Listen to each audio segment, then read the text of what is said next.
Hello, welcome to HITC Sport, and right, I am hugely confused. I know that doesn't exactly sound like a shock. I mean, I'm in my mid-20s, and this is my job. I was born in a ditch, baptized in a Burger King toilet, and I'm currently being outperformed subscribers-wise by a pensioner with false teeth. Sorry, Tog Dad, just joking, but I do guess that you probably wake up 7 times a night with bladder problems. Anyway, enough about Tog Dad being forced to piss blood. This video is about Erling Haaland, and honestly, I can't work it out. How at 20 years of age is he this damn good? I did a video last week where I obsessed over Kylian Mbappe's talent, predicting him to win the next 7 Ballon d'Ors unchallenged, which almost certainly means that in 5 years' time, he'll be serving up Big Macs in the drive-thru for Pizza Hut. And yes, I realize they don't sell Big Macs at Pizza Hut, but that proves how bad he is at his job. But most of you flooded the comments with a name that I had overlooked. Oh, you're sleeping on Erling Haaland. Now, this is true. Mbappe is the ready-made stylish superstar. You know, the media's wet dream. Christ though, he's a French world champion who, yes, does slightly resemble a blue-haired Teenage Mutant Ninja Turtle. But he also looks like he was conceived in a petri dish consisting of the DNA of both Thierry Henry and Ronaldo. Look at this man smile. The likes of Nike and Adidas are probably swarming over this potential marketing cash cow. You can easily see his face on billboards across the planet and make him the face of a global sporting merchandising brand.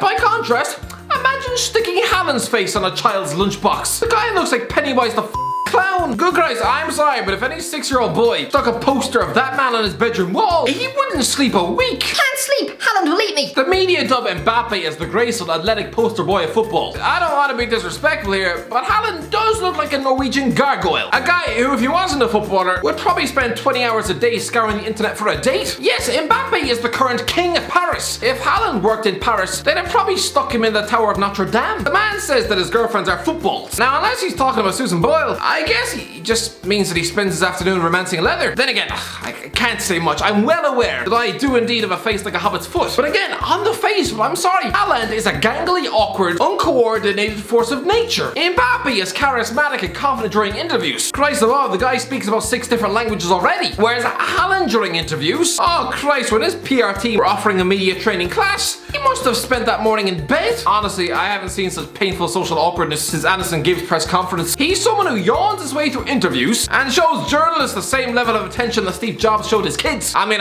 I'm just assuming that man didn't know their birthdays. But this is endearing. He's a guy who's lucky that he's sporty. Because had he applied for something superficial like the X Factor, he's got the type of face that Simon Cowell would gladly burn in a fire. He's a fella who does look like he probably eats cat food for breakfast with a gangly body type in the face of a dentist. Well, make no mistake about it, alongside Mbappe, he is the next world superstar. But I'm sorry, I'm so confused because did anyone think a potential Ballon d'Or winner would ever fall out of Alf-Inch Haaland's ball bag? He was just an average mid-table midfielder. This makes no sense. This would be like if Charlie Adams' son winds up playing for Barcelona. It just doesn't really fit. The surname Haaland isn't unfamiliar to us. We know that name solely for being one of the names on Roy Keane's hit list. A fella the former Cork skinhead nearly stuck in a wheelchair. So does anyone really think Haaland is gonna want to sign for the club whose club captain nearly forced his dad to poop into a bag for the next 70 years of his life? Erling was just 9 months old when his dad was almost converted into a vegetable. Who knew then that when good old Alf was sprawled across the Old Trafford turf, clutching his knee and wincing in pain, that he actually had a newborn baby at home who'd one day be worth over £100 million.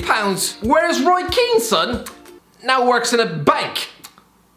I assume when Haaland quit Man City and moved back to Norway in 2004, that was the last we'd ever hear of his family name. Good Christ, he was just some journeyman walker midfielder being outshunned by a teenage Joey Barton. He was nothing special, and the only reason his name was famous or irrelevant, to use the young person speak, is because of a famous spat, not through any actual sporting ability. Good Christ, he's football's answer to Dylan Dennis. So for a future Ballon d'Or winner to one day crawl out of his nutsack, I'm sorry, I refuse to believe he spawned Erling. I'm half convinced the guy was adopted. Or at the very least, Alf's wife must have spent the 90s inviting the postman in for tea, because there's no way that man's footballing ability came from him. To be fair, while Alf was a nothing midfielder, his mother, Gry Marita, used to be the national champion at heptathlon. Well, then that makes sense. Good Christ, with her genetic prowess and super athletic genes, I wouldn't be surprised if her uterus also came with a home gym and indoor swimming pool. Good Christ, Erling probably popped out of her legs with the 5 muscles of a Greek horse. But enough about his family. How good is Erling Haaland actually? Well, again, despite the fact he looks like he sleeps face down on the pavement every night, the guy has always been a ready-made superstar. Good Christ, Cristiano Ronaldo might have won his first Ballon d'Or in 2008, but Haaland, Haaland apparently achieved an athletics world record 2 years earlier, in January 2006, when he was just 5 years of age. I'm sorry, but most 5-year-olds should probably be more concerned about collecting Charizards and learning not to take a dump in their mother's flower pot. This guy, though, was apparently achieving the world record long distance standing long jump with a 1.63 distance. Mr. Bob, what did his parents feed him? Bales of hay? Right now, the whole world is clamoring over who gets to get him at the next auction. But here's an old Haaland interview that will probably get a certain section of fans drooling from every corner of their mouth. Back in 2016, when he was a 6-foot nobody who just arrived at Molde at 16 years of age, 2 weeks after failing a trial at Everton. I'm sorry, but if a club deems Umar Niasse a better footballer than you,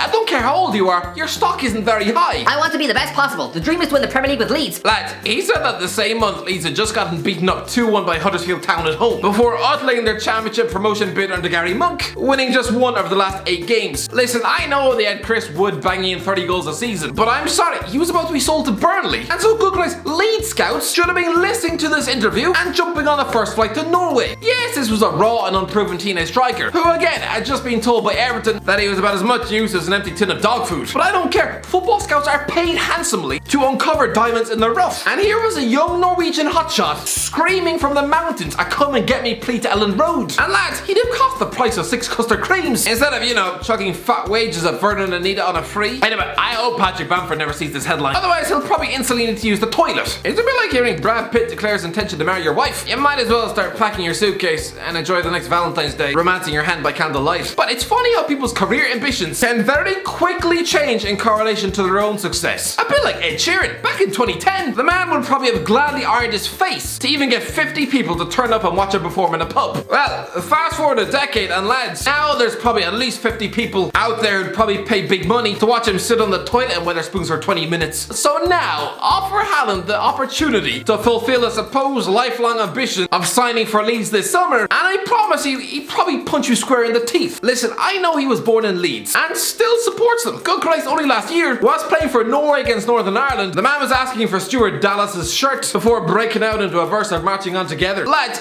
this means that this poor fella would have grown up in the Norwegian mountains, struggling to tune into League One matches, getting up a dodgy stream on a Friday night to watch Trezor Candle and Neil Kilkenny take on Doncaster Rovers. Oh lads, this fella's childhood idol would have been Jermaine Beckford. Do you see how this doesn't really compute? I'm sorry, that's like if a future heavyweight champion of the world grew up trying to model his boxing game on Deji. Listen, Haaland has quickly outgrown the Leeds dream. He banged in 20 goals in 50 games for Molde under Ole Gunnar Solskjaer. Anyway, he earned himself a low-key move to Red Bull Salzburg in August 2018, and he only plays 29 games, but still manages 27 goals, becoming the first teenager to score in his first 5 Champions League matches. Sure, Man United showed a brief interest in January 2020, but he chooses Borussia Dortmund instead, and I'm sorry. Manchester United should never be beaten to a player by Dortmund. Good Christ, just ask Shinji Kagawa, Henrik Mkhitaryan, even Jadon Sancho. Dortmund to Manchester is a step up, and when not only are you one of the biggest footballing institutions on the planet, but when your manager is Norway's most iconic, famous footballer, a guy who used to manage Haaland at Molde already. Oh yeah, and with the club being in the same city as where his dad played. Oh yeah, and with the club being about 50 miles away from his place of birth, all the signs pointed to this transfer. Apparently what nudged him towards Germany was Dortmund, showing him a special motivational video including their yellow wall.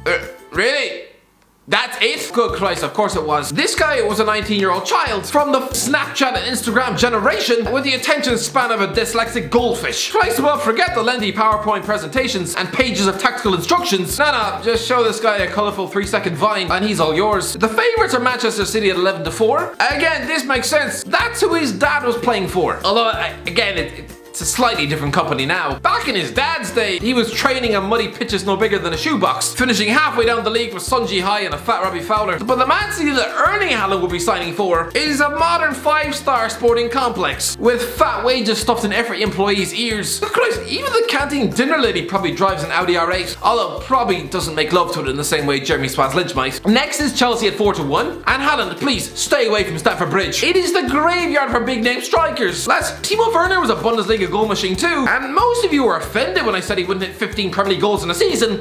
Lads, we're nearly in March and he's stuck on 5. Real Madrid are 8-1, and again, this would make sense for both parties. Flying the flag for Norway up front for the biggest club on planet Earth. It would make sense, but again, remember what I said about marketable on-brand names? Real Madrid fans like the sound of Zidane, Kaká, Ronaldo, Mbappe. These are the big global names they wanted. But A scruffy Norwegian kid stuck halfway down the Bundesliga who 5 minutes ago was only playing in Austria. And again, in the same way the fans treated Gareth Bale as an underwhelming Welsh kid who used to live on Tottenham's bench, I think they probably turned their noses up at him. Liverpool are 5th favourites at 16-1, and considering their goals have dried up, maybe it's an idea. Instead of recycling the same front three for a 5th season on the trot, maybe they should make a blockbuster signing like Haaland. A guy who, make no mistake about it, would be their biggest and most exciting transfer statement since Fernando Torres in 2007. But again, if we are bringing it back to image again, then maybe he looks too much like a blonde Andy Carroll for Liverpool fans to truly trust a £120 million deal.